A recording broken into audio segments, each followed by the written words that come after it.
Welcome to the 3DownNation podcast. The boys are fired up. I'm Justin Dunk, joined by John Hodge and JC Abbott. There is so much to talk about in March, Hodge. Imagine that. I know, this is usually a dead spot on our calendar.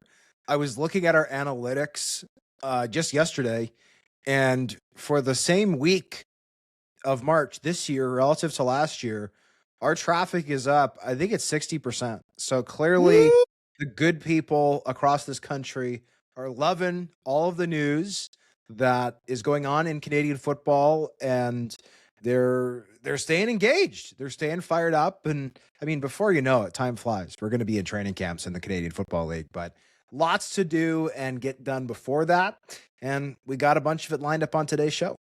One day, I hope to be as excited about anything as Justin Dunk gets about Canadian quarterback news, because let's make no bones about it, folks. That's exactly why he's hooting and hollering at the top of the show today. Hey, you guys are excited too. We had a great discussion off air that we're now going to bring on air, but full credit to you, JC. You were up for doing a podcast. Hodge was on the fence. We held him down and forced him to do it, didn't we, Hodge? I've actually been participating in 3DownNation against my will for 10 years now. It's true. They've got me locked in a room. Let me out. Ah. That's pretty close to the AI video that CFL News put out in terms of what happens behind the scenes on the 3DownNation podcast. What was that? That was very bizarre, but I liked it. I watched it. My first impression, like your nephew's really gone downhill from the last time he burst into the podcast. Oh, that was great. I thought at first, I was like, wait a second. Is he referencing that time when my nephew was singing, walking into my room that I was recording in? But I'm like, no, that's a dragon or whatever that thing was. And it was in my new setup. It wasn't the old setup. Justin Dunk, of course, does not watch fantasy shows or play Dungeons and Dragons or anything of that nature. He thinks goblins are dragons. Is that what it was? Yeah, it was a goblin. There, we got the expert. What's that show that you love so much? Lord of the Rings? I'm actually not a huge Lord of the Rings guy. I think you're thinking the other about one. Game of Thrones. I was a big Game of Thrones guy. There's no goblins in Game of Thrones, though. I would have never known that if you didn't just tell me.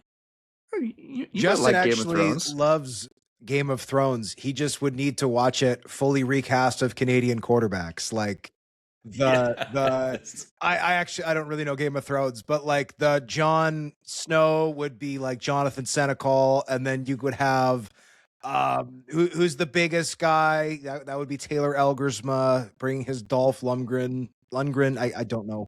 I also don't know Rocky, but Game of Thrones that's all Canadian quarterbacks, that would be up Justin Dunk's alley. I will say I did have an eagle-eyed person within a CFL front office who texted me a couple weeks back after one episode of the podcast and asked me if I have a sword behind me, which of course I do. I have a replica Game of Thrones sword right here. Good spot. That is nice. It does fit your mystique, JC. Mystique is an interesting way to put it, but yes. JC's aura, his Dungeons and Dragons aura. In fairness, I've never played Dungeons and Dragons. I don't have enough friends for that. You played Quidditch, though. Wait, you gotta have friends to play Quidditch. I did play Quidditch for a time. I did make a ton of friends in Quidditch. I was too physical. They didn't like me. I was out there hitting people. They were like, "They sent you straight to Azkaban. Azkaban. This is supposed to be fun." All right, boys, let's get going talking some football. And shout out to our dedicated listeners and viewers. There was one commenter on YouTube that was like, I got my drink in hand, ready for some football talk. Well, you know what? We are too. We appreciate the dedication, the listenership, the viewership, the readership, as Hodge noted, with the analytics. So let's get it rolling, boys. Today we're discussing Canadians and some former CFL players who signed new NFL contracts. Tailgating coming to Mosaic Stadium in Regina. Bralon Addison announcing his retirement. Sergio Castillo winning community awards. And the Calgary Stampeders signing their franchise left tackle to a contract extension. But first, Dunk, you reported today that Wilfrid Laurier quarterback Cal Wither has transferred to the University of Maryland, returning to the NCAA after one season in U Sports. How did that move come about?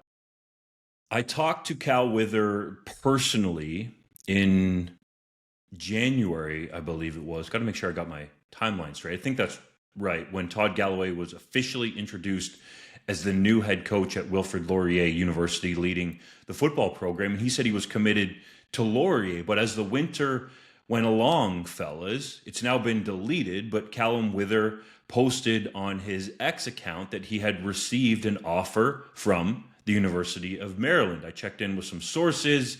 It sounded like Wither was still committed to Maryland, but from what I've heard that went on behind the scenes, it seems like Maryland was going after him and recruiting him to go down there continuously. And then you had the fact that Wither had already been down in the NCAA, but never did dress at Ohio University. And I think you have to look at so many factors here, and there's a great discussion to be had. But if you're Cal Wither, staring this decision in the face, you came up to Laurier, you had a great season, first team All-Canadian, broke the Laurier single season passing touchdown record, led U Sports in passing touchdowns. You were a great quarterback on the field for them. Probably should have won a Yates Cup, but that's perhaps a discussion for another day. You had a really, really good year, attracted interest from the NCAA. And there's the factor that I don't think a lot of people in U Sports are comfortable talking about, but it goes by the three letters NIL. And when you start talking to people and understand the situation, Maryland, as you noted, JC, didn't have another quarterback on the roster other than their freshman who started for them last year, who was a bona fide four-star recruit, Malik Washington, that had any starting experience. So the Terrapins clearly missed out on that position in the transfer portal. That's absolutely been like the wild, wild west with NIL. So I think they did a smart thing, looked up to Canada and said, okay, this kid is the best kid in the country. Let's go after him, put the full court press on him, offer him some NIL money and the opportunity to at least compete to be our backup. I think if you just look at the depth chart, yes, Wither wasn't in the offense at Maryland up until this decision, but I think he's probably the odds-on favorite to be the backup, that a lot of it made sense for Wither to make what I believe, and I actually think this is true, a difficult decision. If you're Calum Wither, you're sitting there looking at Taylor Elgersma, who won a Heck Crichton Trophy in 2024 and was able to parlay that into a legitimate opportunity with the Green Bay Packers in training camp, played 3 preseason games, and is still garnering NFL interest. I'm not going to go too far down that road, but if you're Wither, I think you have to look at that. Full credit to Michael Faulds, who is now the Western University head coach, for helping develop Elgersma and then Wither, and specifically Todd Galloway, who called every single offensive play for Taylor Elgersma while he was at Laurier. And the same can be said now for Cal Wither. He called every offensive play for Cal Wither during that standout 2025 season. So if you're Wither looking at it, you're thinking, okay, I can have a legitimate shot at the pros here if I put another great season together at Laurier, perhaps even the NFL. But it's hard when you're a kid like that, 23 years old, heck, anybody, to turn down NIL money that's being thrown at you. So I think there are so many layers to this decision. JC, I would imagine, is going to have a great take on it. We even got a take out of John Hodge. So I'll send it over to you, Mr. Canadian Quarterback Hater. I don't know. I got the title of Canadian Quarterback Hater just because I don't want to talk about Taylor Elgersma for 10 hours every single day until I'm blue in the face and vomiting. But look, Cal Wither was the Heck Crichton Trophy frontrunner for 2026. There's no doubt about that. I don't think there's odds on the Heck Crichton Trophy anywhere, but if so, they would have been very, very short for Cal Wither winning this award. He threw for 2,500 yards with the Golden Hawks last season, 26 touchdowns, 4 picks, was named first team All-Canadian. The only reason he didn't win the Heck Crichton Trophy in 2025 was because his star receiver, Ethan Jordan, now a member of the Ottawa Redblacks, won it instead. And the Heck Crichton can be a little bit of a legacy award. It was Ethan Jordan's last season, last year, whereas everyone assumed Cal Wither would get another. That has now, of course, changed. And look, I think this is a good decision for Cal Wither, right? Cal Wither's future as a professional probably is going to be in the CFL ranks, if anywhere. And he's already shown, in my opinion, what he can do on the 3-down field, right? He spent the first 3 years of his collegiate career sitting on the bench at Ohio. He's now had the chance to play a full season. He stayed healthy. He played very well.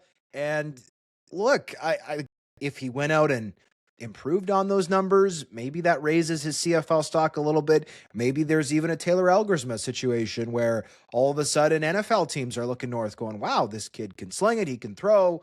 But Cal Wither doesn't have the 6'5", 235-pound prototypical frame that Elgersma does. So if I'm Cal Wither and I'm getting the opportunity to make a bunch of money right now, and we don't know the value of this NIL deal, but to me, I think it's the best of both worlds. I get to go back down to the States. I get to make a ton of money, which is not guaranteed at the pro level. We've seen many Canadian quarterbacks in the last few years make it in the CFL and become starters. Obviously, Nathan Rourke did so back in 2020, eventually becoming a starter in 2022. We've seen Trey Ford come into the league in 2022 and be a spot starter for the Edmonton Elks, starting stretches of games. It's possible he's the heir apparent to Bo Levi Mitchell. We've also seen guys like Jonathan Senecal, who were tremendous players in their own right at the U Sports level, who really didn't get much of an opportunity. 7th-round pick last year out of the University of Montreal, played for the Alouettes for I think 2 series in the preseason and then cut and gone, right? So if I'm Cal Wither, how can you possibly argue with going down and getting paid right now when the alternative is, hey, show scouts that you can do the thing that you already did. You just did it in 25, right? I mean, I think this is a good decision. And some people, I don't know, maybe they look at this as like a failure or a shortcoming, like, oh, U Sports is losing its quarterbacks to the NCAA. I think it's almost a good advertisement for U Sports, the same way that it is when top CFL players sign in the NFL. And also, this happens to every other level of collegiate football. Like, if you're an FCS school, you're losing guys to the FBS. If you're a D2 school, you're losing guys to the FCS, right? Like, this happens even at the Division I level. If you're not Power 4, then you're losing guys to the Power 4, right? This happens, especially in the modern era of college football. And look, I think there's a lot to be changed and improved upon to fix a lot of the problems that have arisen in the last few years in college football. But you can't hate the player, right? You can just hate the game. Cal Wither didn't design the rules. He's taking advantage of them. I think it's a smart thing for him to do. I think you raised some really interesting points there, Hodge, and I don't disagree with all of them. I do want to preface my comments here by saying I never begrudge anybody for going out and getting paid, right? We don't know what the financials of this deal are, NIL related with Maryland, but if it's a substantial amount of money, good on Cal Wither for going out and getting that, because that's never guaranteed in life. It's certainly not guaranteed in football. But with that said, anytime you're getting a benefit like money, there are things that you lose at the same time. And the reality that I see here is that Cal Wither is hurting his shot at professional football in exchange for this opportunity at Maryland, because he does not have what I would say is a convincing path to the field. Malik Washington was a 4-star recruit. He started the entire season as a true freshman. They've committed to him and to the tune of a bunch of money to get him to stay there instead of entering into the transfer portal this offseason. He is going to be the Terrapins starter going forward. So unless he gets hurt, you're going to be holding a clipboard for him. And I don't think holding a clipboard helps him in the CFL. It certainly doesn't help him in the NFL. if you had stayed at Laurier and put together another fantastic season, won a Heck Crichton trophy, put up bonkers numbers, I think not only could you have risen in the CFL draft process, which, yes, may not matter in terms of dollars and cents that much because those contracts are slotted, but would certainly matter in terms of how invested a team feels into you.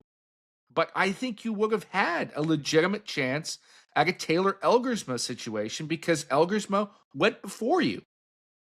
It's no longer a situation where nobody has ever heard of Wilfrid Laurier University. They just have.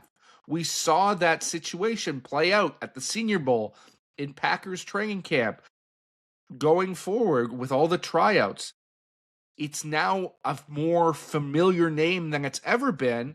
And if you're putting up even better numbers than Elgersma did, and you're winning a Heck Crichton, which Elgersma told me point blank that he understood was his only way at getting a professional football career as a Canadian quarterback, then I think you built a compelling resume to get some investment on either side of the border. With this current deal, yes, you may still get picked in the CFL, but in all likelihood, you're not going to play very much next season. That will be, in all likelihood, your final collegiate season because it's his last season of eligibility, barring any appeal to the NCAA or legal action. And you will have not helped your stock at all if it is indeed your intention to pursue a pro career. There's so many different directions to go, fellas, but I think one of the focuses should be to drill down on something Hodge alluded to. This is an actual positive for U Sports because yet again, and we know it well, it shows that the talent level on the field is real. People want to be all goo goo gaga over the NCAA. Well, the NCAA, a team in a Power 4 conference, the Big Ten, it should be noted, came and plucked this kid from Canada because they thought he was good enough to be on their roster and likely be, if he can compete well enough, the backup quarterback to a guy that was a true freshman and, as you laid out very well, JC, started every single game last year for Maryland. I think that's an absolute positive. Where it hurts U Sports is these teams just don't have the financial resources to be able to compete to keep these players. And that's not a slight at U Sports. It's just the reality. But if we focus on the positive, the absolute overwhelming positive is the fact now, and it's just not Cal Wither. It's a whole bunch of other players. You know, Devin Cromwell, for example, in this draft. Gio Vasaro, if I'm saying that properly, would be another one. There's been guys other years that have started in U Sports football. Dean Leonard might be one of the best examples. Started in U Sports football with the University of Calgary, went down to Ole Miss, got drafted, and just re-signed with the Los Angeles Chargers. Tavius Robinson, another example. Guelph, Ole Miss, NFL with the Baltimore Ravens. There's a growing list. So I think it is an absolute positive, and it makes me think that, you know, once again, we need to even tell Canadian football fans that the talent in U Sports football is right there with the NCAA. I'm not saying player for player, but there are a number of players now, and the list is getting longer and longer every year, that are drawing interest from Power 4 schools in the NCAA. That's exactly where Leonard and Robinson went. SEC, Southeastern Conference, the conference that everybody used to say was the best. Perhaps the balance of power has shifted toward the Big Ten, but either way, Power 4 conference school looks around after the transfer portal is over and is like, we got to go get this kid from Canada. So I do think that people need to understand that talent. As for Calum Wither and his decision that we're dissecting here, like, imagine being 23 years old and the amount of pressure that is on this decision. It is not an easy decision. Hodge and JC have laid out the different angles very well. There's so many different angles to it. If I stay at Laurier, if we put ourselves in Cal Wither's shoes, if Cal Wither stays at Laurier, to JC's point, has another great year, throws for almost 30 touchdowns or perhaps over, passes for perhaps 3,000 yards, and I'm talking about collectively, including the playoffs, goes to a Vanier Cup, wins the Heck Crichton Trophy, maybe he does get an NFL shot. I don't think that's necessarily out of the question. According to at least the bio, he's around 6'4", and I've stood beside him multiple times and seen him in person. I actually think he's pretty close to that. He would need to put on some weight. You talk to scouts, they definitely say that he's on the skinnier side, but I think he's training and trying to do that. So from that standpoint, if you're Cal Wither and your ultimate goal is to play professionally, it's a very difficult decision. You go down to Maryland, and we've seen guys, I think on the other side of it, JC, to be fair, players who have gone down to the NCAA and not played very much, been held in higher regard by CFL scouts compared to guys who have been on the field their entire career in youth sports. So each case is just so different. But I think when you start to look at all the layers of this from Cal Wither's perspective, it is such a difficult decision. Really, and I hesitate to use this word, but the one possibility, I don't want to say guarantee, is that you've had a bunch of cash been put in front of your face. And yes, the NIL is the wild, wild west, but it seems like in all likelihood that you're going to get that money. That how could you turn that down? You have 1 year of eligibility in all likelihood, as JC said, left. And you got this money in front of you. You got a Big Ten school in a Power 4 conference. I could even say probably a Power 2 conference, because that's really what it is now, Big Ten SEC, offering you that kind of coin to be the backup quarterback and potentially have a chance to get on the field if the starter gets hurt. Man, it's just such a different decision the more that you really drill down on it. I think you raise a really valid point when it comes to scout perceptions of this move, because I think back to another guy who went south of the border after starting his career in U Sports, who wasn't on the list that you rattled off there, Isaiah Adams, when he was coming through the draft in the same year as Theo Benedict and Giovanni Manu.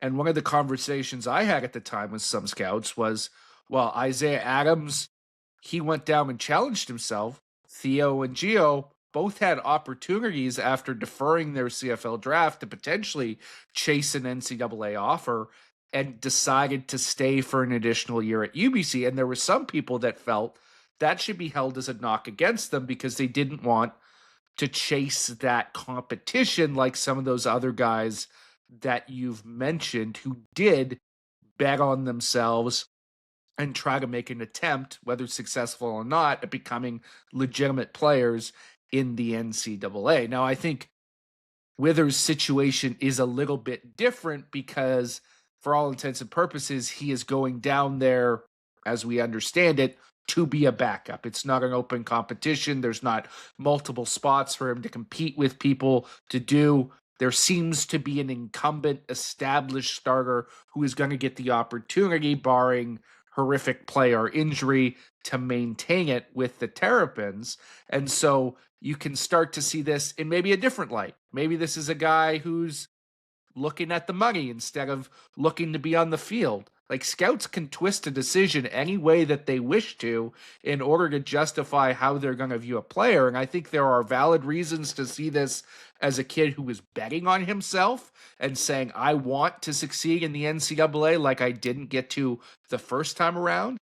And there are reasons to say that this is somebody who's turning down an opportunity to legitimately play football for something that could well amount to standing on the sideline, and different people are going to see it differently.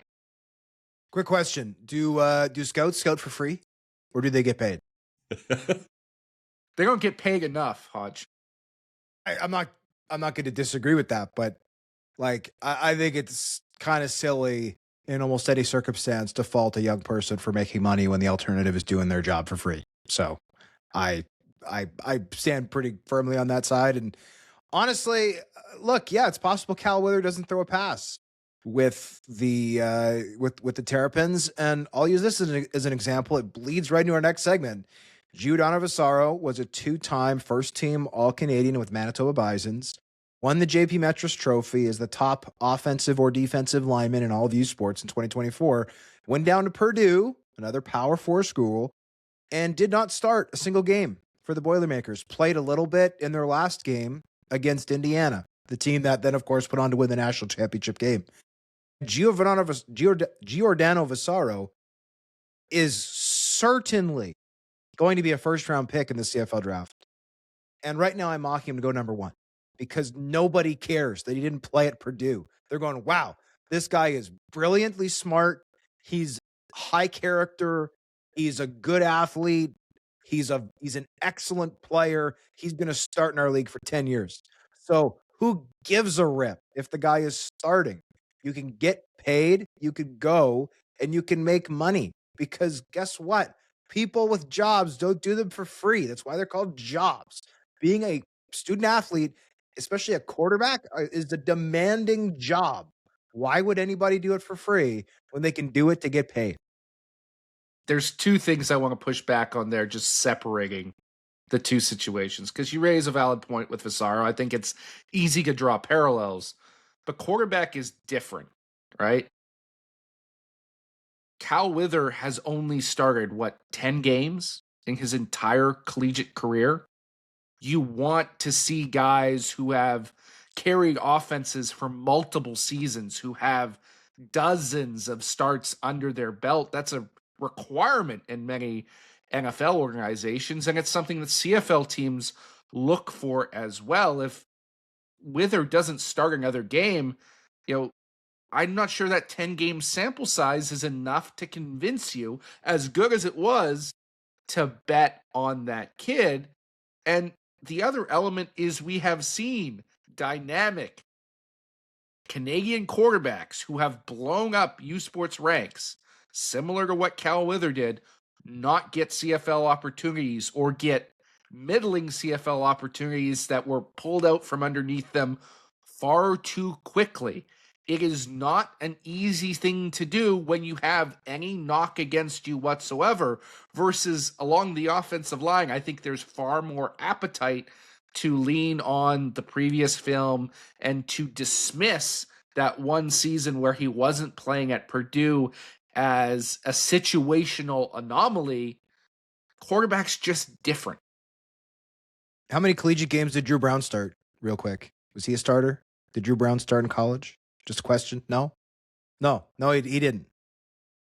Not full-time. Some games. He started some games, but I'm just making my point. Go ahead, he started several seasons at, was it Hawaii, wasn't it? Before losing out to Taylor Cornelius, which was perhaps a red flag. Let me just point out, Isaiah Adams went to Wilfrid Laurier University. And I think to look at the money aspect of this, fellas, we've seen Ryan Rigmaiden, the BC Lions GM, talk about it, how BC has 12 quarterbacks on their neg list, and several of them have already made millions of dollars, if not getting close or over the $10 million mark. If you're Cal Wither, how much does it take to get you to leave that situation at Laurier? Because I think it's fair to assume, I don't usually like doing this, but that Malik Washington is making at least $1 million per year Likely. at Maryland? Power 4 school, Big Ten conference. So to be his backup, I would think it would be fair to speculate that Cal Wither is going to be in at least the hundreds of thousands of dollar range. So let's pose this to Hodge first. JC, I know you usually need time to think about things. What's your number, Hodge? 100,000, 250,000? If you're Cal Wither, pretending to be Cal Wither, how much does it take you to get to leave Laurier for Maryland? $1. Really? That's Cal straight Wither up disrespectful. He's already shown he can dominate the U Sports ranks. Even if he went to Maryland for free, if he, with through injury or poor play, gets a chance to see the field and dominates, he is suddenly in a position to make generational money on an NFL contract. So why would you even need a big payday to go down there? Like, I don't know if he'd definitely be in a position if he only plays a couple games. I'm saying if he let's say game 3, the starter goes down, Cal goes in, and over the next 7, he throws for 2,100 yards, 28 touchdowns and 3 picks. I'm not saying this is happening, But just a Perhaps he's a late hypothetical. round pick if that happens. If Yeah, in which case you are guaranteed hundreds of thousands of dollars on through the NFL, and you'll bounce around. And guess what? The CFL will still take you. Like, this is what the messaging we're getting from Ryan Rigmaid and from CFL teams is they're essentially saying, yeah, we are in a real tough spot when it comes to recruiting quarterbacks. Like, I use Drew Brown as an example. Drew Brown is undersized and did not start at the end of his college career. He started a few games at Oklahoma State, but he was largely a backup. 20 years ago, Drew Brown does not play in the CFL. Now, Drew Brown is a good CFL player and he's improved a ton. I'm glad he's in the CFL. But the point that I'm illustrating is 20 years ago, he's not in the CFL. Why? Because the CFL would say, we don't need to bring in a guy who was a backup. We have enough guys who were college stars. For the The record, CFL is not in that boat anymore. What they're essentially saying, they're saying it a nicer way than this, but what they're essentially saying is we are desperate for quarterbacks. Period. So if you're Cal Wither, why are you going, oh, if I did this, I could really upset some CFL teams who would probably take me anyway. So I'm not going to do it. Like, no, you go and you get paid. This is not even a decision. Like you guys both seem to be this like, oh, this must have been a brutal decision for him to make. I'm like, no, to me, this is an easy decision. You go down south and you get paid, especially because if it is a six-figure deal down there, especially the exchange rate, even if he's a backup in the CFL, it's going to take him 2 years to make that money in the CFL that he would have made with the Terrapins. for the record, JC, what's your price? I'll just note that Drew Brown had 26 starts. Fair enough. At the FBS level, at an additional 11 in JUCO.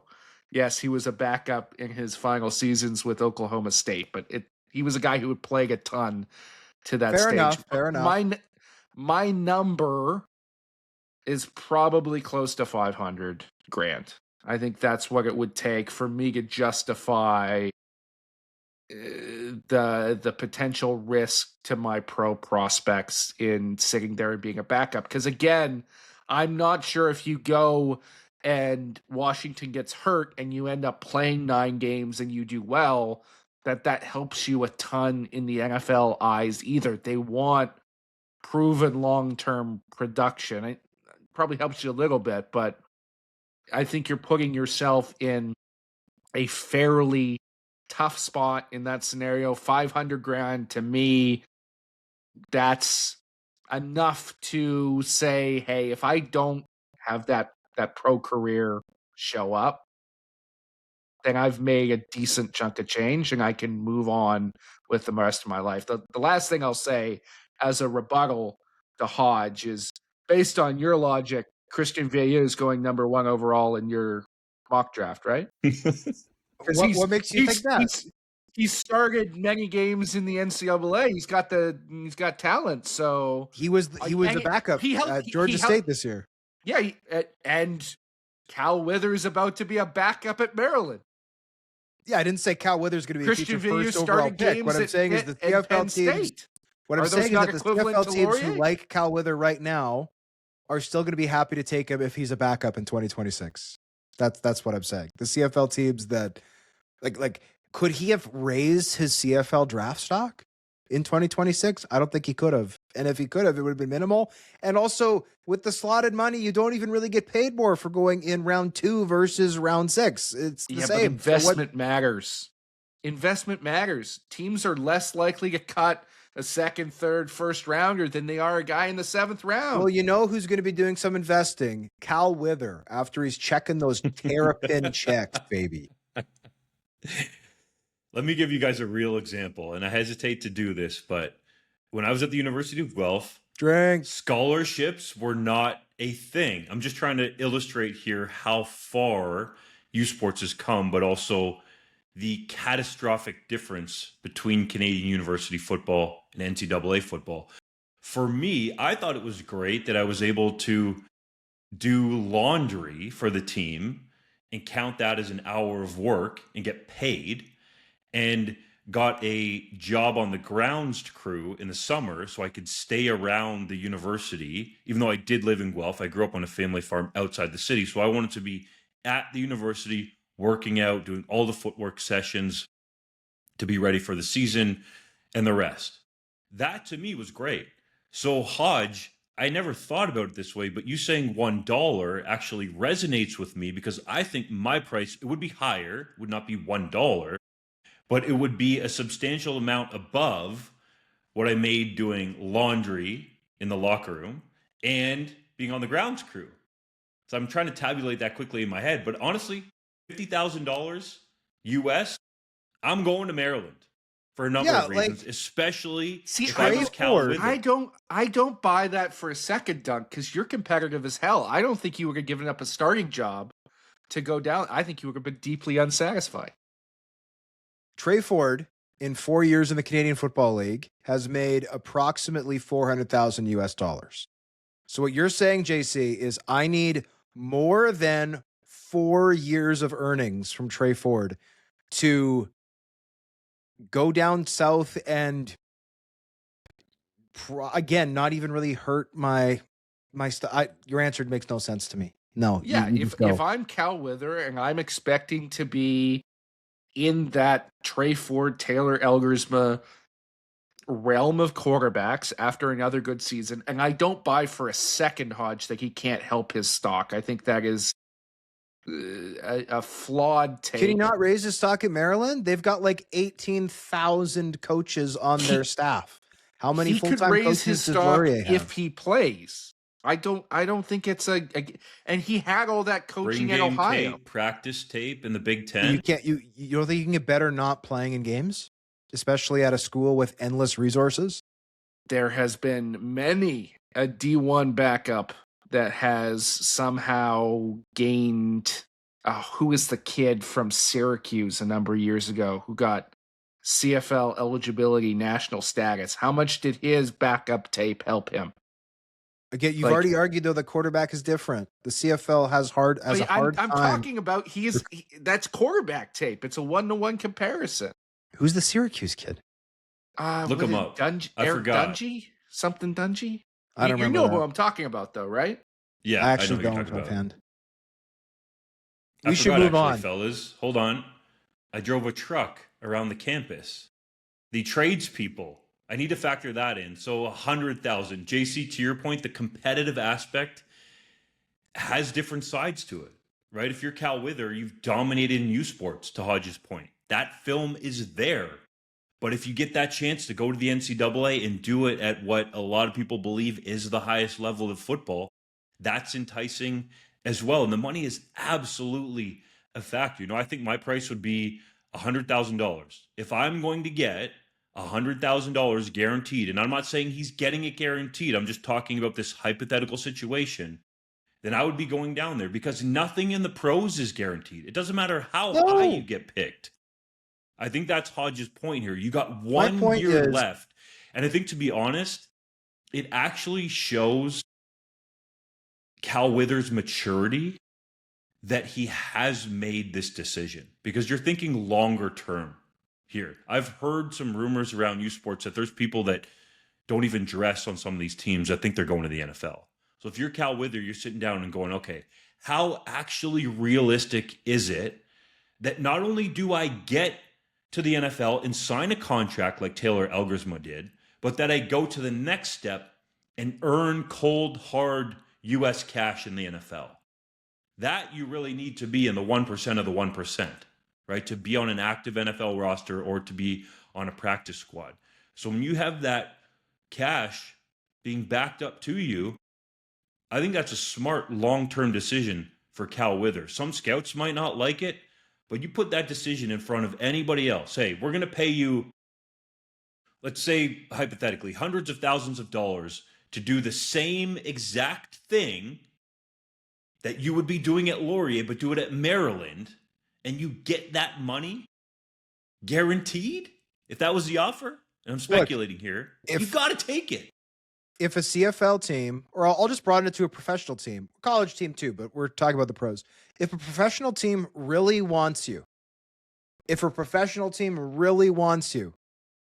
they will put up with you driving drunk. They will put up with you sexually harassing people. They will put up with you showing up late. They will put up with you being an absolute idiot on and off the field if they really want you. And if they don't really want you, then they're just going to get rid of you right away. So the thought of, oh, Cal's hurting his chest, it's like, really? If a team really wants him, the idea that they're going to hold it against him that he decided to be a backup in the power forward instead of starting at U Sports is ridiculous. I'm sorry. JC, you want one final take here? I think it's heavy speculation that at this stage, a team really wants Cal Wither. Maybe they do. But to me, if they don't, then just go get the bag. If I'm sorry, I'll shut up. I'm looking at a 10-game sample size. I want to see more. If I'm going to invest anything in a quarterback, and if I was a quarterback, I'd want to give them as much tape as possible. JC, there's guys who have played less. There's guys who have played more. We're talking about getting paid. You're going to turn that down? JC Abbott, here's $100,000 USD guaranteed for your final year. What are you doing? I'm not taking it. He's watching Game of Thrones. That's what he's doing. I'm not a money motivated person at all. And nobody at Harvard listen to this, please. But it's not a motivating factor to me. I was just going to say, I want JC's paycheck too now. If he doesn't want it, I'll take it. I might give it to you, Hodge, to be honest. Heck yes. Make it out to cash. I'm going to be haunted by this Syracuse quarterback all day. I need you guys to know this. Look it up. That's fine. Justin brings it, and JC we'll let you get in. Look up his weird quarterback. It's time to talk about Hodge's first 2026 CFL mock draft. It's highly anticipated. Going to drop on the weekend at 3DownNation.com, but he's going to give you a little tease here on the podcast. Take us through some selections and key names for the fans to know. So it's going to be 2 rounds, top 20 picks, because there's 2 bonus selections at the end of the second round. They've been given to Edmonton and Winnipeg this year as a result of them having the 2 highest percentage of snaps played by Canadian players in 2025. And this mock has gone through several dozen iterations. It is a super fun project to put together. It's also an absolutely infuriating, maddening process to put together. I love doing mocks and I hate doing mocks. I think I have it locked in for what's going to be published. It has changed a little bit. Pro day season has already began. Giordano Vaccaro's already done his pro day at Purdue. There was the Rutgers pro day with 2 top picks, linebacker Dariel Jabom and defensive back Jet Elad there. And those have changed my mock a little bit, as has a recent move with the Toronto Argonauts. So I'll just start off here. I think the Ottawa Red Blacks are going to go offensive line at the first pick. I don't think they super need an offensive lineman, but there are 4 offensive linemen, at least right now. There's a blue chip, I'll say a Joel DeBlanco type of offensive lineman who is currently working to get added to this draft class, who is not yet right now officially in. So they have not been factored into this mock, but stay tuned to 3DownNation for when and if this individual is added to the draft class, potential first overall pick for sure. But the Red Blacks, to get one of these top 4 offensive linemen, are going to have to take one at 1, I believe, because they're all going to be gone by the time they're up to bat at pick 10, top pick of the second round. So I've got them taking Giordano Vaccaro out of Purdue. To me, he's a 10 to 12 year CFL starter at guard or center. He, I think, practiced mostly center at Purdue in 2025. He did play some guard again at the end of the year. He dominated at the University of Manitoba. Winnipeg native, comes from a great family, super smart kid, good head on his shoulders. He's a can't-miss prospect. It wouldn't surprise me, by the way. There were 7 teams at his pro day. Wouldn't surprise me if another team tried to pry this pick out of the hands of the Ottawa Red Blacks, specifically to take Vaccaro. At 2, I've got Darius Bell, offensive lineman out of East Carolina. Bell has started across the offensive line during his tenure down south. To me, he projects mostly as a CFL guard with some center upside as well. He did start for the Pirates at center in 2025. A month ago, I wouldn't have said that the Argonauts needed an offensive lineman, but There are 3 starters who are projected: Ryan Hunter, Dakota Shepley, and Peter Nicastro are all expensive. They're all aging. And they just lost a blue chip offensive lineman in Sage Dockstader, former second-round pick who started 12 games for them. And they've got an injury to Anim Donkwa, who they seem to like there. So I think if you're the Argonauts, you go offensive line. Part of the reason I think that is because 7 CFL teams were at the Rutgers Pro Day. Toronto, one of the 2 teams that was not there. If you're thinking about taking the DB, the top linebacker, you have to be there. They weren't there. That surprised me, so I'm mocking an offensive lineman. Edmonton's offensive line is stocked. I've got them taking Daryl Jabom out of Rutgers. His 4.8 40-yard dash was a bit of a letdown, but this kid literally checks every other box. Was a team captain, excellent testing, otherwise 6'1", 233 pounds. The Elks are going to start Joel DeBlanco this year. They do not have any depth behind him. That is Canadian. Jabom is the perfect fit for them positionally.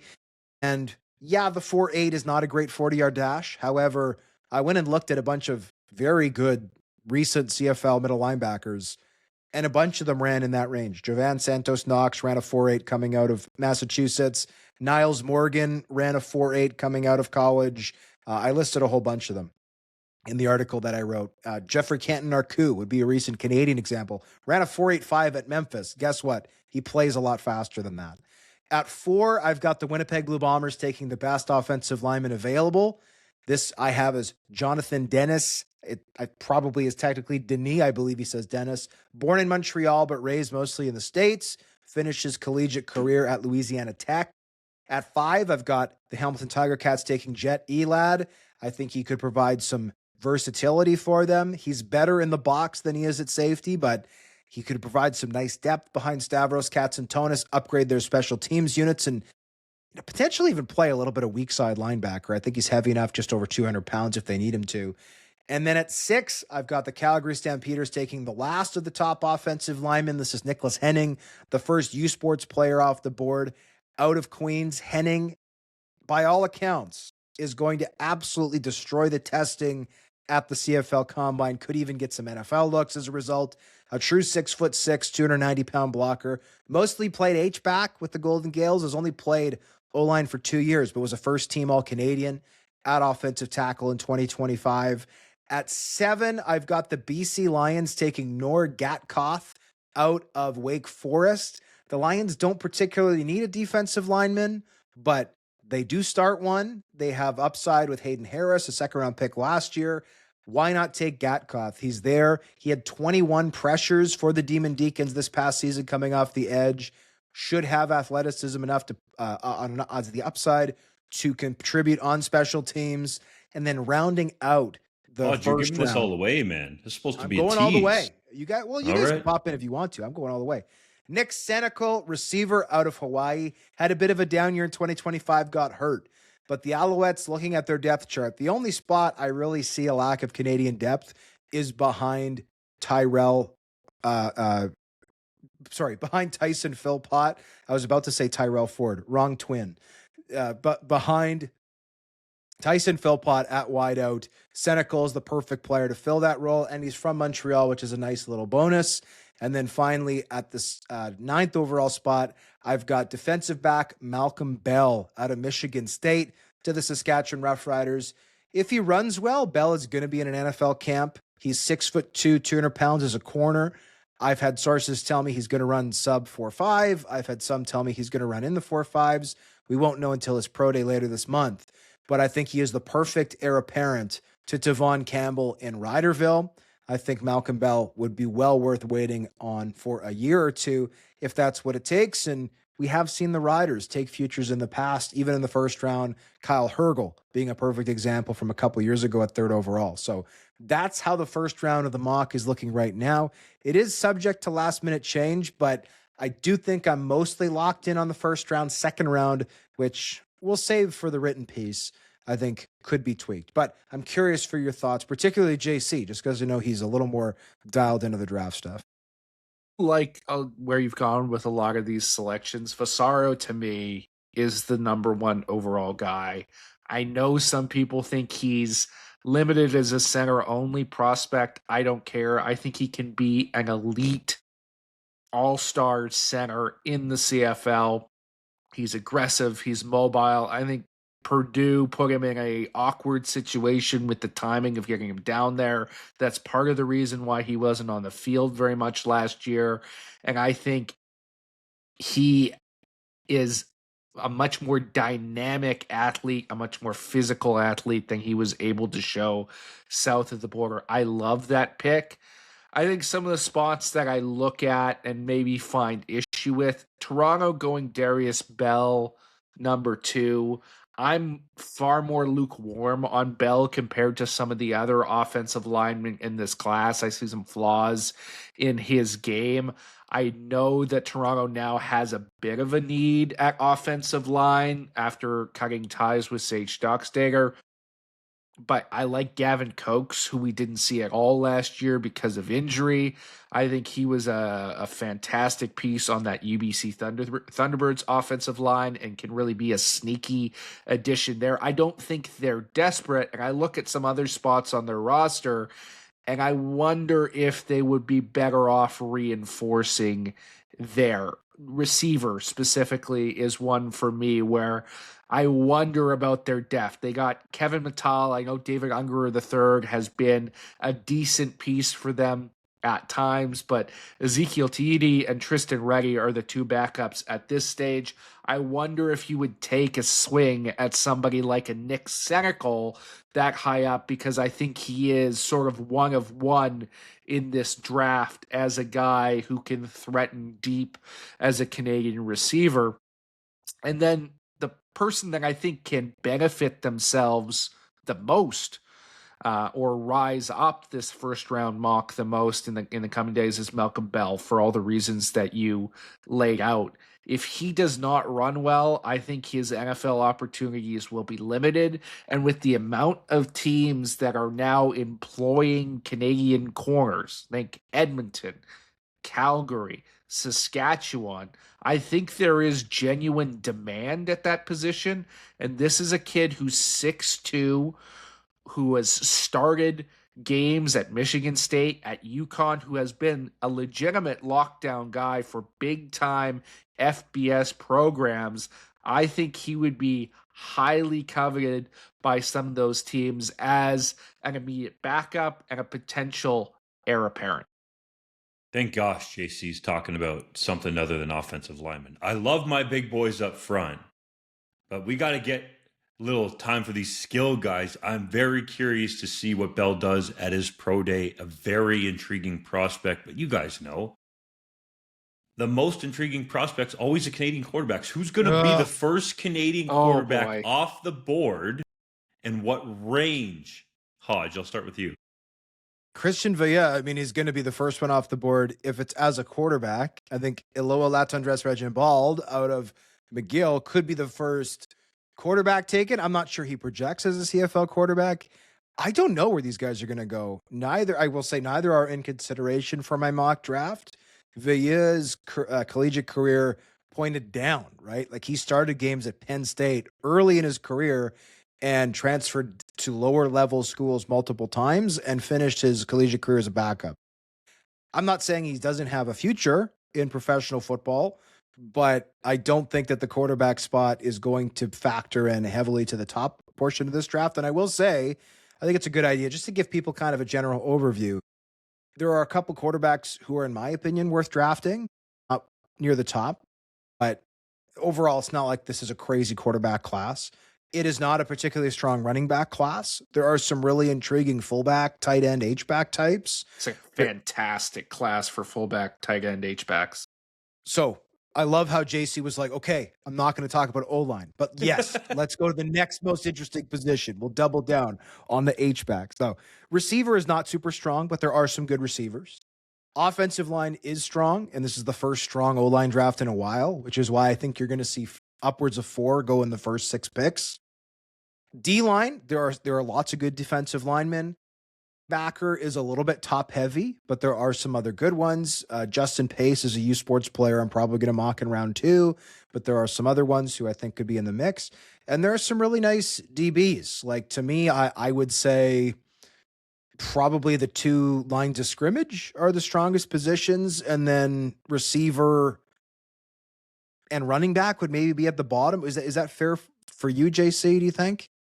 I'm a little bit more lukewarm on the D line. I think defensive end, certainly there's some high end guys, but I think there's a lot of sort of workhorses rather than stud players as you get lower down. There's a lot of NCAA talent, but not necessarily guys who were super productive pass rushers, sort of your run stopping, reliable defensive ends who might project inside at the CFL level. There's not a ton of true defensive tackles. So I have some questions, some things that I'm still sorting out there, but certainly I really like the offensive line class. I think there's a lot of talent there, and some guys who could really be some nice picks. And I like the DB class as well. I think there is some quality players to be found in the defensive secondary.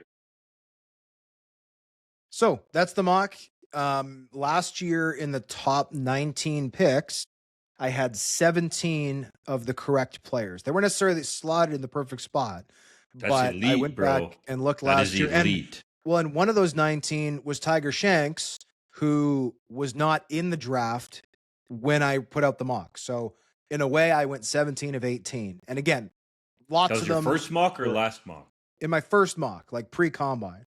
So I'm not saying that I'm going to get a bunch of these picks perfect, but I am hopeful that the vast majority of these guys, if I've mocked them in the first 2 rounds of this mock, they'll be first 2-round picks in the actual draft. Because I know, in other words, it ain't the CFL Scouting Bureau top 20 where guys are on it and Well, they go undrafted. Okay, you look at Hodge's mock, and there's a darn good chance those guys are going at the top of the draft. I do think the Scouting Bureau has gotten better in recent years.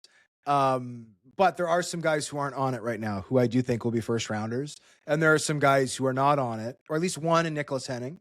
And I do think there are a couple guys on it who will not be picked in the first 3 rounds. I think they'll all get picked, but it's better than it has been in the past. There have been some years in the past going back, when I first started doing this 8, 9, 10 years ago that were a bit of a joke. The last few years I've found it to be a lot more accurate, but regardless, it is a CFL draft. It's one of the least predictable drafts in sports. So, if somebody blows up a pro day, all of a sudden they might fall down the CFL draft board because the NFL is coming after them. Or if a guy has a terrible pro day, they might actually go up CFL draft boards because it's like, oh, everybody thought that guy was going to NFL. All of a sudden now they look like they're available. So it's a weird event to cover. It's a fun event to cover. But stay tuned for all the latest on the pro days because, I think CFL fans, a lot of our listeners, viewers, guys like Jeffrey Canton Arcu, guys like Tyson Philpott, guys like Tyrell Ford, guys like, this one a little older, but Tavon Campbell, Samuel Emlis. Like, these are household names now. But when you go back to when we were covering like their pro days, their collegiate careers, people are going, why the heck are you writing about this guy? It's like, well, it's because in the case of Brady Oliveira, he's a future MOP, or in the case of Tyson Philpott, he's a future Grey Cup MVP, or at least MVC, most valuable Canadian. But these are genuinely bona fide star players who are household names. Yeah, there's lots of guys who bust. I see that from CFL draft critics. Sometimes it's like, well, some of these guys don't do anything. And it's like, well, welcome to every draft. There's no draft in professional sports where it's like, wow, the 30 best players all got taken with the top 30 picks. Like Max Crosby was a 4th round pick, right? And that might have even been the same year Trey Lance was the 3rd overall pick, right? Like there's crazy, silly things that happen in every draft. It is always a guess. It is always a projection, but there are great players who have come through the CFL draft every year, and this is no exception. There's going to be some guys in this draft. I don't want to go as far as to say Hall of Fame, but there are going to be players in this draft who make all CFL teams, who make all division teams, and win championships. And like, not just as, oh, I was the backup long snapper and we won, but guys who start games, who are massive contributors, big reasons why their teams are successful. And I'm looking forward to seeing where they all end up.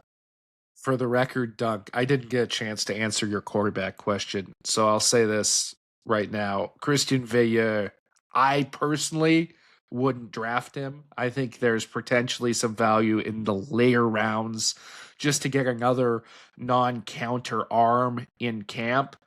To me, the only quarterback worth a selection is Aloha Latendresse Regimold, and that is under only if he is willing to not be a quarterback anymore. I think he has some value given his size and athleticism as a potential receiver convert. We will see as we get to the CFL Combine if he is willing to make that adjustment. But to me, it's not the quarterback class that we saw with Elgersma and Rourke and Senecal and Desjardins a year ago. These guys aren't that. As an aside, I did find our Syracuse quarterback while we were discussing this. Well, and stop the presses. Hodge, I got to call you out here because he signed with the Winnipeg Blue Bombers while you were on the beat. Come on, Hodge. You could not even remember his name. Zach Mahoney out of Syracuse. What Zach year Mahoney, was this? 2018. He was there for rookie camp. I have literally zero memory of this. That's how much you hate Canadian quarterbacks. Oh, I'm not a Canadian quarterback hater. I'm pretty good, actually, at remembering niche CFL quarterbacks. I do not remember Zach Mahoney. But that's almost 10 years ago. That's there. Here, I have noticed this, by the way, when I first got into like really interacting with people who work in the CFL.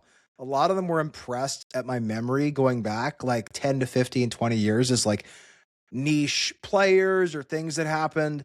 And I was almost surprised at how little they remembered prior to just a few years earlier. But the way that they described it to me was like when you're in personnel every day, like the new players kind of take up the memory that the old players would have, if that makes sense. It's like your brain is deleting old players to add new players like a computer. And now I fully experience that. I'm like, oh my God, yeah, I forgot that guy was a player. Whatever happened to him? And then I'll look and be like, oh, he was in the 2019 draft class. That's not like that long ago. As I've gotten into it more and more, I have found that same thing happening to me. So sorry, Zach Mahoney. I hope you're having fun, whatever it is you're doing these days. Several Canadians and former CFL players signed new contracts during NFL free agency this past week, including Alex Singleton, Benjamin St. Just, Dean Leonard, David Onyemata, Neville Gallimore, Dee Alford, John Metier III, and Jesse Lukita. Which deal was the most significant?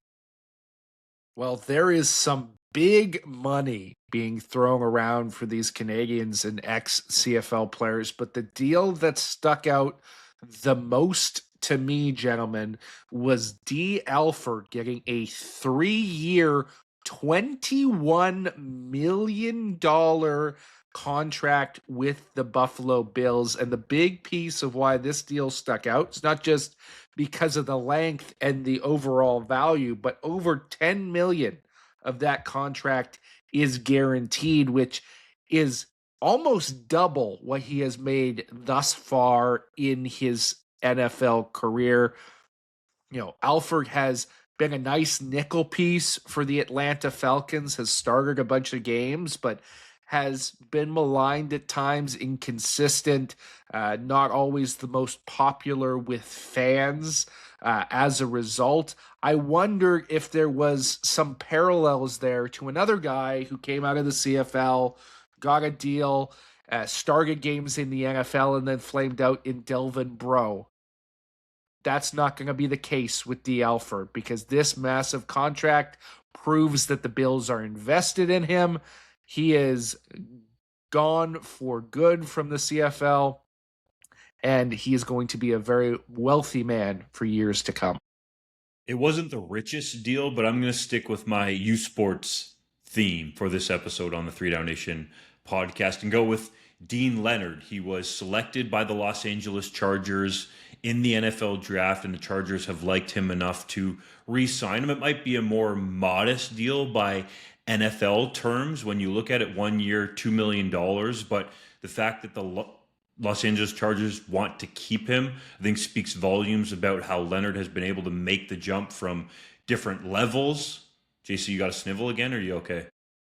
I'm sick. Sorry. Sue me. Making sure. I thought you were mouth breathing for a second, but I remembered you were sick.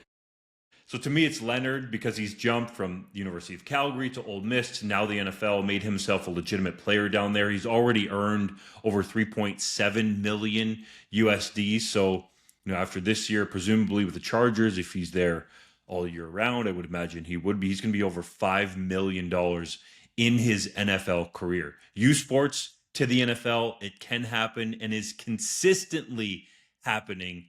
Good job, Dean Leonard. For me, it's Neville Gallimore. And maybe this is a bit of an off-the-board pick. Like Alex Singleton is the biggest name on this list. David Onyemata is getting paid the most money. By the way, David Onyemata, another example of U Sports to NFL. By the time his deal with the Jets is done, he'll have made over 75 million US dollars in the NFL. That is an almost unimaginable amount of money for the average person. Like, that is insane. But the reason I say Gallimore is because I love Gallimore coming out of Oklahoma. He's so athletic along the interior. He's got power in his hands. He's got some length. Like, I thought he was going to be a great NFL player. He started a ton of games for the Cowboys as a rookie, a third-round pick. And then he got hurt in 2021. Never really got back into the starting lineup consistently.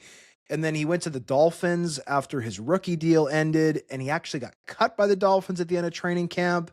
Like, he was almost a bubble guy where it's like, man, is he going to make a roster? Is he not? And I remember just being shocked. Like, I thought this guy was so good. Well, fortunately for him, he caught on with the Rams in 24 as kind of a rotational guy, started a bunch of games for the Colts in 25, and now he has signed a 2-year, $12 million deal with the Bears. He has made, obviously, good money in the NFL. He's been in the NFL for 5-6 years now. But the reason why I'm so thrilled for him is this is the first big money deal. And I know that relative to other contracts, maybe $6 million a year isn't a quote unquote big money deal, but to me, it is a lot of money relative to what he's made previously. And I think that he deserves it. So good for Neville Gallimore. I didn't think it was going to take this long for him to get paid, but he finally got paid. Good for Neville. David Onyemata not playing one down of football until he got to the University of Manitoba. It just adds to what Hodge said. He'll be over 75 million, JC, and he didn't even start any games in high school. Imagine that. Tailgating is officially coming to Mosaic Stadium as the act was given royal assent at the provincial legislature. Is this a positive? I don't know what royal assent means, but I'm going to say yes, obviously. And honestly, I'm kind of disappointed at the response to this. Like, I've seen so much negativity online. The Riders relatively recently, made a lottery system available for anyone who wants to get a tailgating spot. If selected, individuals will have to pay $500 to tailgate. And I've seen so much negative feedback. Like, oh my God, this is ridiculous. You're charging to tailgate. And it's just laid out by the Riders in their press release. You get 2 parking spots, one for your vehicle and one to sit and tailgate and visit. And the tailgating area is open to anybody who wants to go through. In fact, the Riders are encouraging fans to go and participate in the tailgating and have fun hanging out. But these tailgating spots are at the footprint of Mosaic Stadium. These are like premium parking spots for the year, and you get 2 spots. So essentially, it's the equivalent of $50 a game with 2 parking spots. It's like $25 a game. Like, I think to park that close to the stadium is worth $25 a game to me. And that's without getting the chance to sit and enjoy all your own drinks and all your own food for hours and hours and hours before the game. Like, to me, this is awesome. I think it's totally reasonable. And again, even if you're someone who's like, I don't really want to sit in the parking lot for 5 hours, but it would be fun to walk through and like say hi to people and, enjoy the music that people are playing or, have some of the food that people might be offering. Like, yeah, it's great. Like the tailgating is amazing in lots of places around this league and across the country. I've been at the tailgating for the Carabin Rouge et Or game that's held every year in Quebec City. The tailgating in Winnipeg is very good. I haven't been to the tailgating in Calgary, but I hear it's very good, right? Like, this is part of the fabric and the culture of football. And like I wasn't there this year, but in 2024, I was at the Labor Day Classic in Regina. The only thing that was missing, like there was a ton of outdoor activities, there was green space for people hanging out. The only thing missing was hundreds of people barbecuing and having drinks and having a good time and having fun right under the stadium, right? Instead of that, we had, nothing until people could park for the game, and then they were just parking and going inside. So tailgating is awesome. It's a part of the culture. This is going to elevate the experience at Mosaic Stadium. It's going to elevate the experience for Rider Nation. I love it. And I don't understand the negativity of, they're charging people to tailgate. No, it's free to access. If you want to park your car for hours and hours and hours and have room to tailgate, then it costs money. But to me, this is great. It's a win-win. I can't wait to, at Labor Day Classic, wander through this area and enjoy the sights and the sounds and the smells. This has just made too much sense for too long. I have no idea why it hasn't happened already to this stage. If you go to Mosaic Stadium, it is tailor-built for this type of activity. I am glad that government and business could align on this occasion and get something done that should hopefully make one of the best environments in the CFL even better. It's going to be a great spot. As Hodge said, it's a premium area right beside the stadium. I have heard about Calgary's tailgate experience a lot from Ryan Ballantyne and been through it myself. It is really good because of the way that parking lot in a way like wraps around part of the stadium. I think it's unique that way. But in Saskatchewan, for people who haven't been to Mosaic Stadium, the Brand Center is essentially right across the street from Mosaic Stadium. That's where the Western Hockey League team, the Regina Pats, play. And also there's a whole bunch of events that go on there. There's an indoor facility where the CFL Combine was held. So there's parking lots sort of on both sides of the Brand Center, if you will. And I think it will make for great tailgating because you can just walk a few steps to the game and get in there at Mosaic Stadium. And I think it's just great when you can have more areas for football fans to gather pregame and postgame,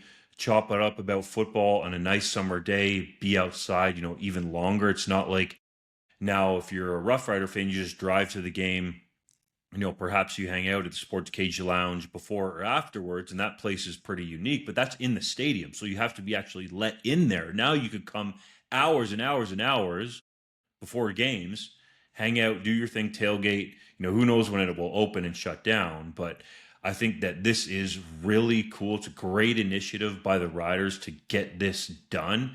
And it just makes too much sense. I think a lot of people wished it would have happened years ago. The Montreal Alouettes will host 2026 training camp in Quebec City. What does that mean for both markets? I'm pretty sure it means the CFL is expanding to Quebec City right now, right?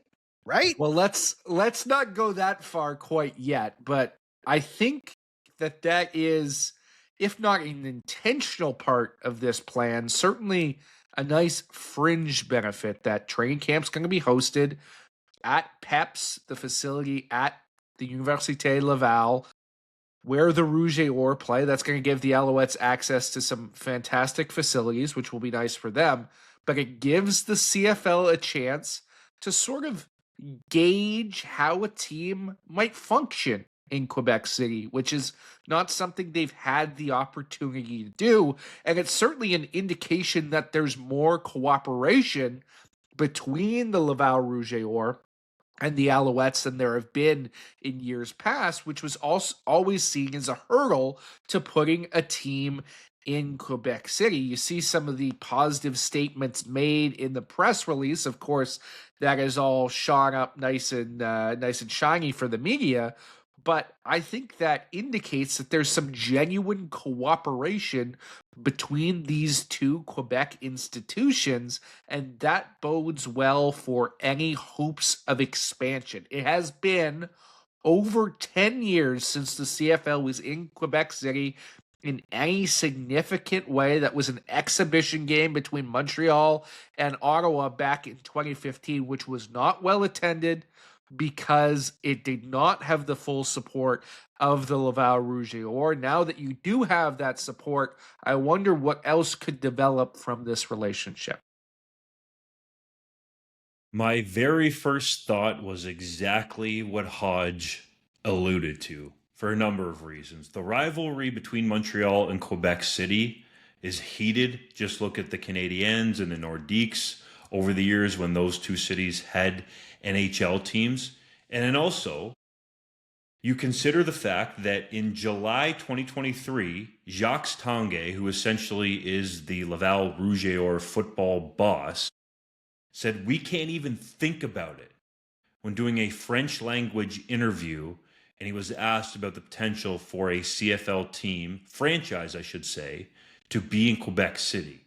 Well, I would imagine, and this is pure speculation, that has at least changed a little bit because now Laval is allowing Montreal to come in there, the Alouettes that is, and hold their training camp at their facility. And for those that don't know, the Laval Rouge et Or facilities as a whole are miles, light years, galaxies better than what the Alouettes currently play in at Percival Molson Stadium. I get that you can be really close to the players there, but for all different sorts of reasons, the stadium at Laval, exceptional.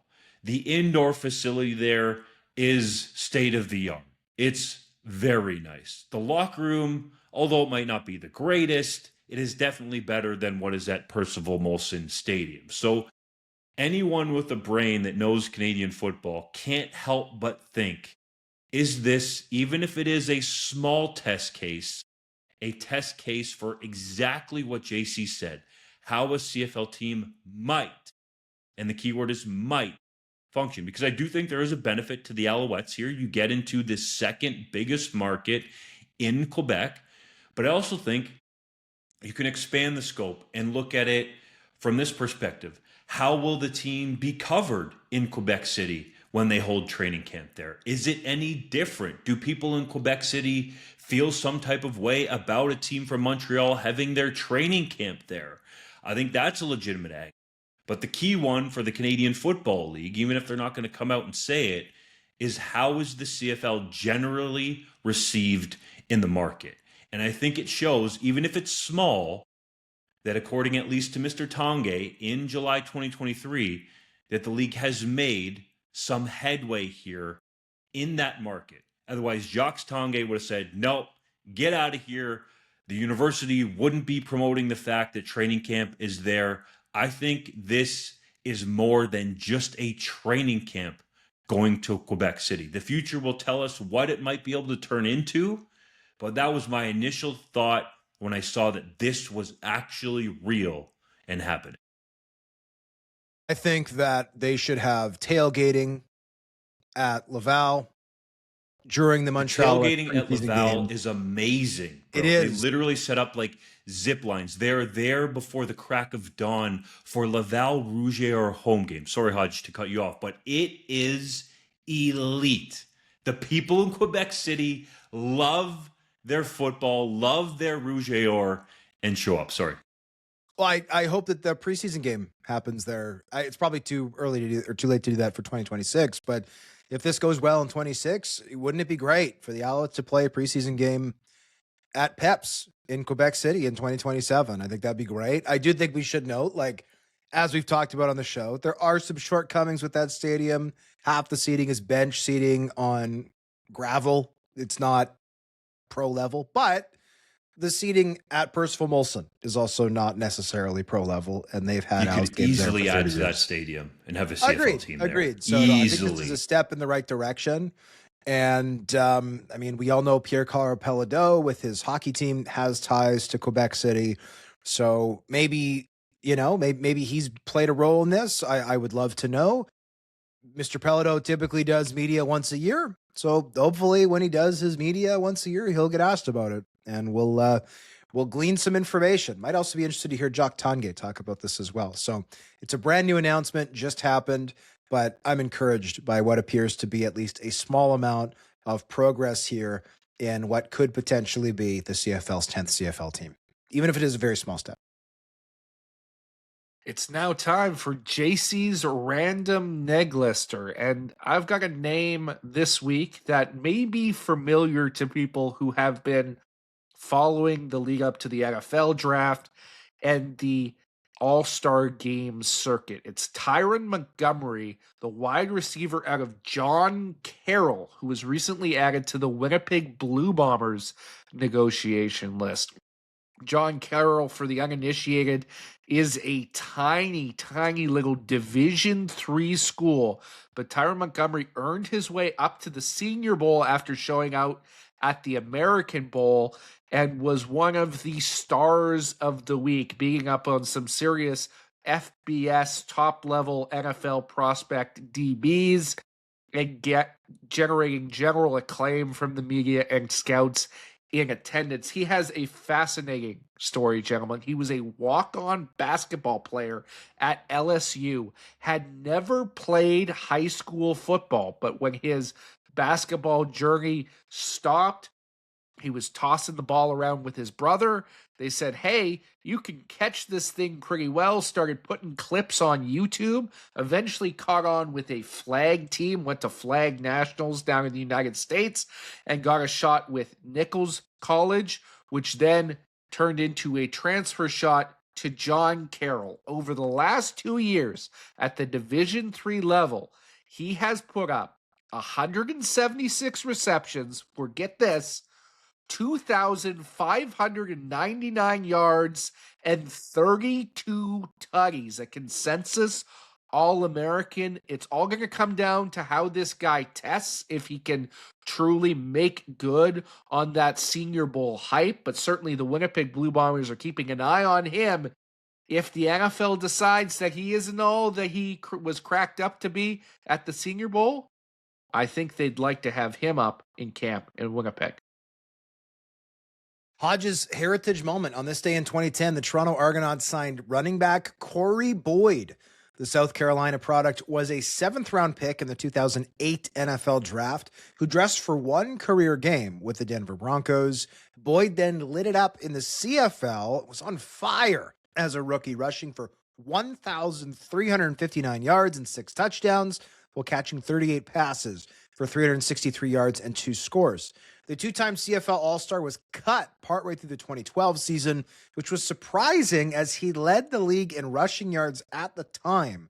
Boyd dressed for 6 games that same year with Edmonton, but was out of the league after the 2012 season finished. Guys, I don't think you could make an argument that anybody in CFL history burnt brighter but for less time than Corey Boyd. There's definitely some others, but I think it had to do with his ego that got out of control and some stuff that was going on behind the scenes there. Let's go to the 3-minute drill. Sergio Castillo won both Winnipeg Blue Bombers Community Awards for 2025. Bless you, Hodge. Why does he deserve them? Oh, Serge is just awesome. He's one of the most high energy people you can be around, and his sense of humor is off the charts. Like, guy could literally be a stand-up comedian as far as I'm concerned. So you add that into the fact that he's super giving with his time, is so good at making people feel comfortable. I think he perfect selection for both these, and the first ever to win both awards in the same year, which is pretty cool. Bralon Addison retired from the CFL after 7 seasons with Hamilton Tiger Cats and Ottawa Red Blacks, earning 1 All-CFL selection. Were you surprised he hung up the pads? I wasn't surprised that Addison was done with football. I didn't figure he was going to get a ton of attention in CFL free agency. I indicated as much in a fairly controversial article that he responded to. I guess I was proven right on this occasion, but I will say this. Bralon Addison at his peak was as good as any receiver in the CFL. It was injuries that derailed him. I'm glad he battled through for as long as he did and made a true career out of it. Kudos to him on accomplishing everything he did. The Calgary Stampeders re-signed left tackle Dante Demery through 2027. Was that a significant deal. I think so. When you got a young left tackle like that who still likely has some upside to realize, lock him down. Good on Calgary. 25-year-old American quarterback Chase Artopius retired from professional football after spending the 2025 season with the Winnipeg Blue Bombers. I believe he dressed in 5 games. Hodge, would he have made the roster in Winnipeg in 2026? Hard to say yes or no, but I mean, Bryce Perkins, former UFL MVP, a guy who started games in the NFL, is going to be in camp. And then Peyton Thorne, who was mentored in part by Kent Austin while he was at Auburn University, started, I think it was close to 40 games for like top tier FBS programs. Might have been in tough behind Zach Collaros and Terry Wilson.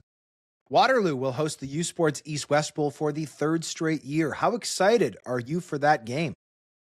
Not as excited as I used to be. I think there's still value to the East-West Bowl. It's always great to see these prospects a year early, get some testing results, however flawed they might be.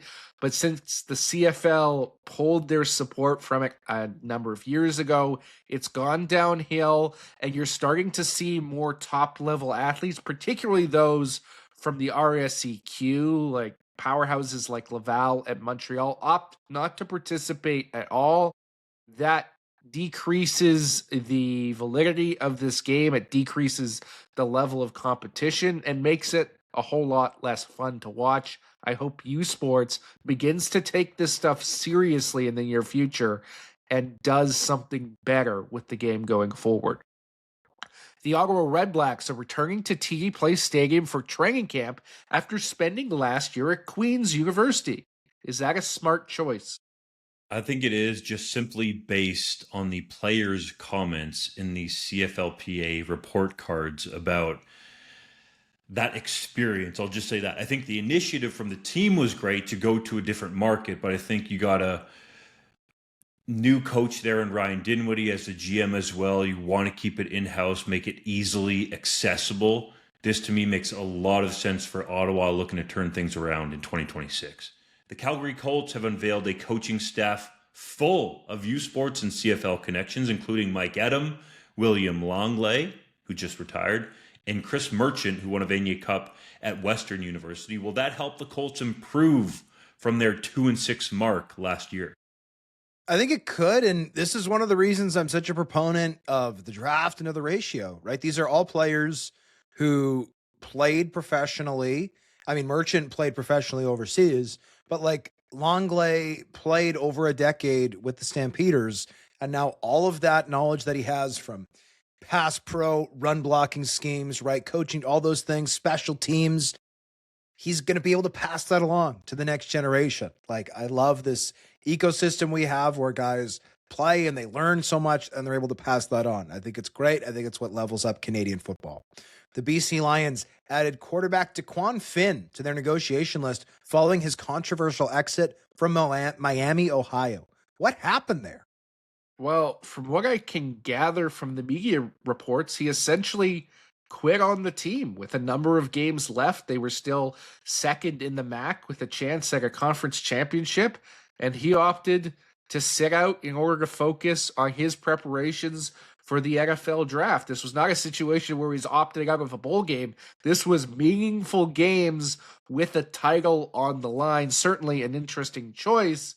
Should be noted, Daquan Finn, not on the BC Lions neg list anymore. He has since been removed. That only lasted a couple of days. Finally, on a somber note, we'd like to extend our condolences to the friends and family members of Cameron Ontko, who passed away this past week at the age of 33. Ontko played 3 CFL seasons as a member of the Calgary Stampeders, BC Lions, and Saskatchewan Roughriders, retiring after the 2017 season, citing concerns over his physical and mental health. So we wish the best to Ontko's family and friends. Obviously, gone much too soon.